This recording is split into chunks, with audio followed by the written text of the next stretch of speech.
रानी जैसी बहू। ममता का ससुराल काफी अमीर था। ममता का घर भी काफी बड़ा था, जिस वजह से ममता अकेले पूरे घर की सफाई नहीं कर पाती थी। और इसीलिए एक दिन जब ममता काम कर रही होती है तो उसकी सास अनीता उससे कहती है, बहू मेरी माँ तो घर में एक नौकरानी रख ले, आखिर तो अकेले क्या क्या करेगी। हाँ माँ जी, आप सही कह रही हो। अब तो मुझे भी लगता है कि एक नौकरानी रखनी ही पड़ेगी। तूने बिल्कुल सही फैसला लिया है। मैं कल ही सुमित्रा बहन से बात करती हूँ। वो किसी नौकरानी को जानती है, बता रही थी बहुत अच्छे से काम करती है, विश्वास करने लायक है नौकरानी। अगर ऐसा है तो अच्छा ही है। वैसे भी नौकरानी ऐसी ही चाहिए जिस पर हम विश्वास कर सके। अब अनीता अपनी बहू के कहने पर अपनी पड़ोसन से बात करती है और कुछ ही दिनों में ममता के घर में आशा नाम की एक नौकरानी आती है। मीम साहब, आँख मार के मैं घर का सारा काम कर लेती हूँ, वो भी चुटकियों में। क्या? आँख मार की? अरे मैडम डर नको, ये मैं बस ऐसे ही बोलती। आँख मार की बचपन की आदत है ना मेरी, आँख मार की। अच्छा अच्छा ठीक है, चलो मैं तुम्हें काम समझा देती हूँ। और एक बात याद रखना, मुझे सारे काम टाइम पर चाहिए और जरा सी गंदगी भी बर्दाश्त नहीं करूँगी। अगर कहीं गंदगी मिली तो तुम्हारी सैलरी में से पैसे काट लूँगी। मैडम आपको काम में कोई मिस्टेक नहीं मिलेगा, आँख मार के। बस तुम मेरे पैसे न को काटना, आँख मार के। ममता को अपने घर आई नौकरानी थोड़ी अजीब लगती है, पर फिर भी वो उस नौकरानी को रख लेती है। वो घर में नौकरानी तो रख लेती है, पर उसे उस पर जरा भी विश्वास नहीं होता। और जहाँ जहाँ नौकरानी काम करती, ममता उसके पीछे पीछे घूमती। मैडम क्या हुआ आँख मार की? काफी समय से देख रही मैं, जहाँ जहाँ काम करने को जाती आँख मार की, तुम वहीं वहीं घूमती आँख मार की। तुम अपने काम पर ध्यान दो ना।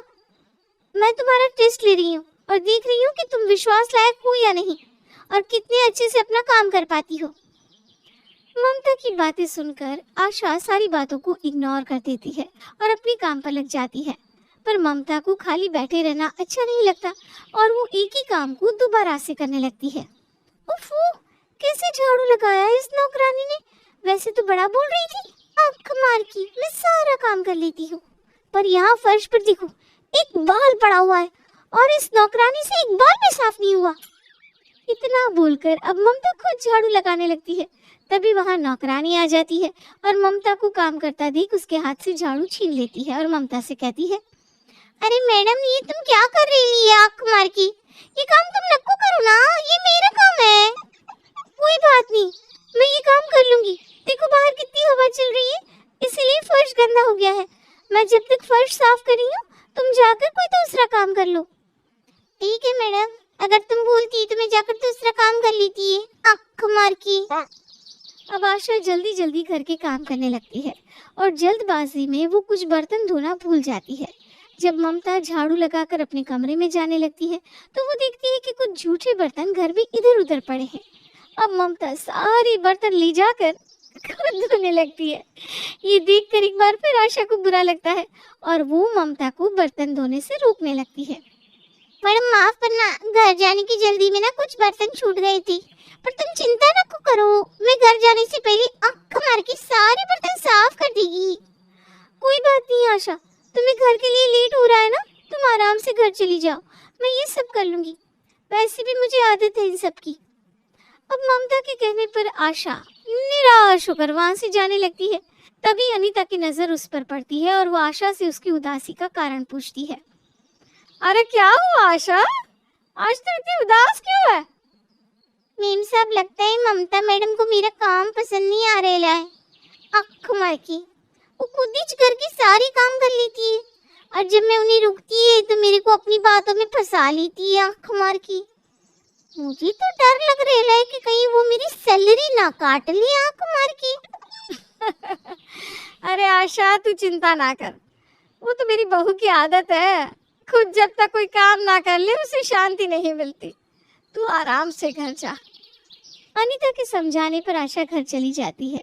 अब इसी तरह से कुछ दिन बीत जाते हैं और जब भी आशा घर का कोई काम करती तो ममता आकर उसे काम करने से रोक देती और खुद ही नौकरों की तरह काम करती।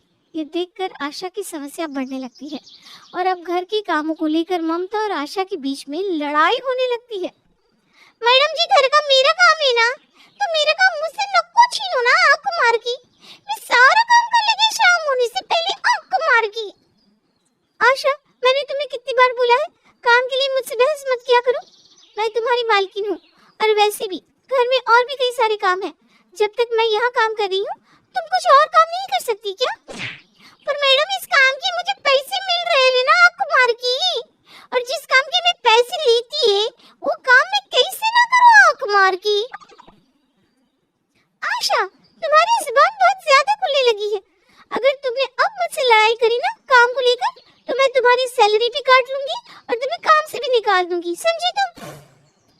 ममता की ये बात सुनकर अब आशा रोती हुई अनीता के पास जाती है और सारी कहानी उसे बताती है। मैम साहब, अब तुम ही बताओ, मैं ममता मैडम के साथ कैसे काम करूं, आंख मार की। वो तो मेरे को घर का कोई काम सही से करने ही नहीं देती, आंख मार की। अरे आशा, तू रो क्यों रही है? अगर वो तुझे सही से काम करने नहीं देती तो छोड़ दे। अब से मेरा काम करना, ठीक है? जा जाकर मेरे लिए चाय ले आ, मेरे चाय पीने का समय हो गया है।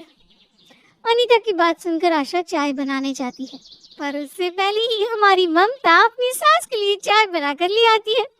ये देखकर एक बार फिर आशा को गुस्सा आता है और वो अनीता से कहती है, मैम साहब, देख रही हैं आप कैसे ममता मैडम मेरी रोजी रोटी पर लात मार रही है।